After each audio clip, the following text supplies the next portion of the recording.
जय गुरुदेव। एक बार की बात है, एक महापुरुष किसी जंगल में रहा करते थे। ज्ञान में पूरे, ध्यान में पूरे और मालिक का ही रूप थे।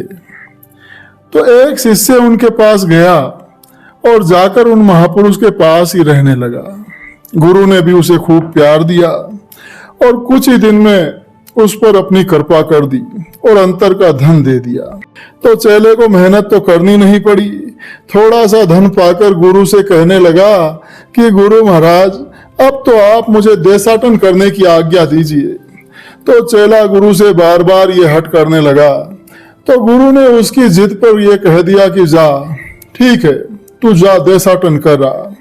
चेला गुरु को छोड़कर चल पड़ा और जाकर एक शहर में पहुंच गया। वहां चेले ने अपना आसन लगा लिया। तो कुछ दिन बाद पूरे शहर में शोहरत हो गई कि एक महात्मा जी आए हैं, चलो सब लोग उनका दर्शन करें। नर नारी सब लोग उसके दर्शन के लिए आने लगे। सुबह शाम आकर हाजिरी देने लगे। तो चेला सोचता है कि हम गुरु के पास रहते थे तो उनके पास कोई भी नहीं आता था और मेरे पास तो बहुत लोग आते हैं। गुरु कुछ नहीं जानता है, हमको तो सिद्धि प्राप्त हो गई है। अगर गुरु के पास कुछ होता तो लोग जरूर आते।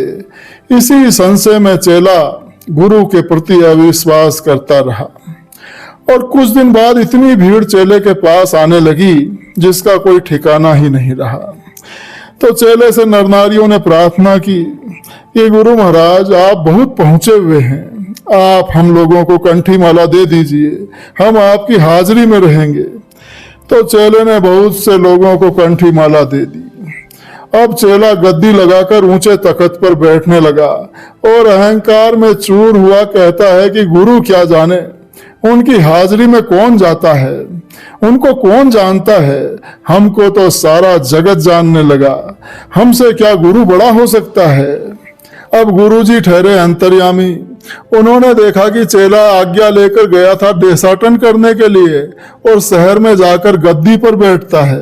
हजारों नर नारियों को कंठी माला दे चुका है। सब लोग उसको महापुरुष समझकर उसकी सेवा करते हैं और सुबह शाम हाजिरी देते हैं और उसे बहुत अहंकार आ गया है। गुरु की कृपा को भूल गया है और अपने को ही गुरु समझने लगा है।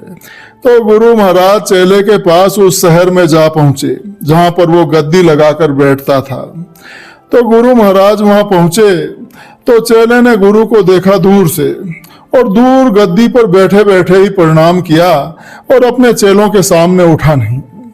गुरु को कुछ नहीं समझा। मन ही मन सोचता है कि अज्ञानी गुरु नाहक ही हमारे पास आ गया है। तो गुरु ने चेले से कहा कि मूढ़ अज्ञानी, तूने देशाटन करने की आज्ञा ली थी और तूने यहाँ आकर नर नारियों को चेला करना शुरू कर दिया और जो मुझसे प्यार किया था, प्यार में तुझे मैंने अपनी गूढ़ वस्तु दी थी, उसको तू भूल गया। तो चेला बोला कि गुरु महाराज, वही तो मैंने किया है जो आपने कहा था, मैंने तो और कुछ नहीं किया। तो गुरु महाराज बोले कि अरे मूर्ख, हमने कहा था कि संतन का संग करना, हरि भक्तों में रहना, उनकी चर्चा करना और सुनना, चेला करने को नहीं कहा था। तो चेला बोला कि गुरु महाराज, और कुछ नहीं किया, आपके पास कोई नहीं आता था, कोई हाजिरी नहीं देता था, आपकी कोई कीर्ति नहीं थी, हमारी कीर्ति को देखकर तुमको ईर्ष्या आ गई है, आप हमारी कीर्ति देखना नहीं चाहते हैं। ये सुनकर गुरु महाराज बोले कि अरे मूढ़ अज्ञानी, तूने अहंकार की गठरी अपने सिर पर लाद ली है और इनको कंठी माला दी है, इनका पाप का भार तेरे सिर पर लाद दिया है अपने। मूढ़ नरक को नहीं जाएगा, नरक को नहीं जाएगा तो और कहाँ जाएगा।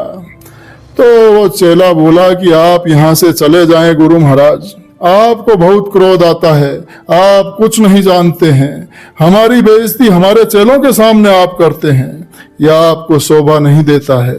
तो गुरु ने चेले को अभिमानी समझकर और मूढ़ जानकर फटकारा और कहा कि तेरे तन मन में इतने विकार भरे हैं और तेरा तन विषयों में रत हो गया है। जा मूढ़ अज्ञानी, तू गुरु की कृपा को भूल गया, जा नरक में गिर जाकर। ये गुरु फटकार लगाकर फिर वहां से चले गए। कुछ दिनों बाद चेले को कुष्ठ रोग हो गया, यानी कोढ़ हो गया और लकवा मार गया। हाथ पैर से वो बेकार हो गया। अब फिर कोई नर नारी उसके पास नहीं आता था। अब रोता है, सिर पीटता है और कुछ दिनों बाद तन त्याग कर नरक में चला जाता है। तो कहने का अर्थ यह है कि गुरु की कृपा को कभी नहीं भूलना चाहिए। गुरु तुम्हें आत्म रोशनी देता है, तुम्हारी तन ताप पीड़ा सबको हरता है।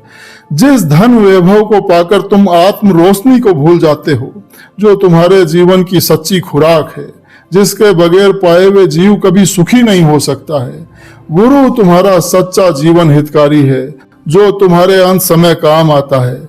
कुटुंब, परिवार, दोस्त, पुत्र, स्त्री, धन, ये सब तुम्हारी कुछ सहायता नहीं कर सकते हैं।